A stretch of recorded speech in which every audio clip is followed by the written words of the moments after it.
ভারতের পশ্চিমবঙ্গের বাংলা দৈনিক আনন্দবাজার পত্রিকায় আধিপত্যবাদ বিরোধী শহীদ শরীফ ওসমান হাদিকে ভারত বিদ্বেষী উগ্রবাদী হিসেবে উল্লেখ করায় ক্ষোভে ফুঁসছে কলকাতার মানুষ। আনন্দবাজার পত্রিকায় বলা হয়, প্রায় অর্ধ শতাব্দী আগে কাজী নজরুল ইসলামের দেহ সমাধিস্থ করা হয়েছিল ঢাকা বিশ্ববিদ্যালয় মসজিদের পাশে।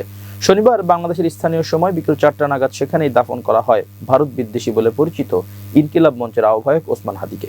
তাই নিয়ে শুরু হয়েছে বিতর্ক। এ বিষয়ে তীব্র প্রতিক্রিয়া জানিয়েছে নজরুলের পরিবারও। তারা নিশানা করেছে বাংলাদেশের অন্তর্বর্তী সরকারকে। শনিবার পশ্চিম বর্ধমানের চুরুলিয়ায় কবির জন্মভূমিতে বসে তার পরিবারের সদস্যদের আশঙ্কা, এরপর বাংলাদেশের জাতীয় কবির সমাধির উপর আক্রমণ হবে না তো। আনন্দবাজার পত্রিকাটি কবি নজরুলের পরিবারের এক সদস্য সোনালী কাজীর উদ্ধৃতি দিয়ে জানায় যে সিদ্ধান্ত নেওয়া হয়েছে তা অনৈতিক।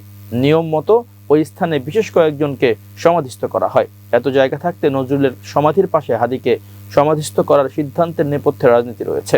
নজরুল যেখানে সম্প্রীতির বার্তা দিয়ে গিয়েছেন, জাতির নামে বজ্জাতির কথা বলেছেন, তখন তার সমাধির পাশে এমন একজনকে সমাধিস্থ করা হলো সরকারেরই নির্দেশে। তার আশঙ্কা আগামী দিনে হয়তো কবির সমাধিও ওখানে থাকবে না। তবে আনন্দবাজার পত্রিকার এ ধরনের প্রতিবেদনে তীব্র অসন্তোষ প্রকাশ করেছেন সেখানকার বাঙালিরা। খোদ ঢাকায় অবস্থানরত কাজী নজরুলের পরিবারের সদস্যরা বলছেন, সোনালী কাজী অপপ্রচার চালাচ্ছেন।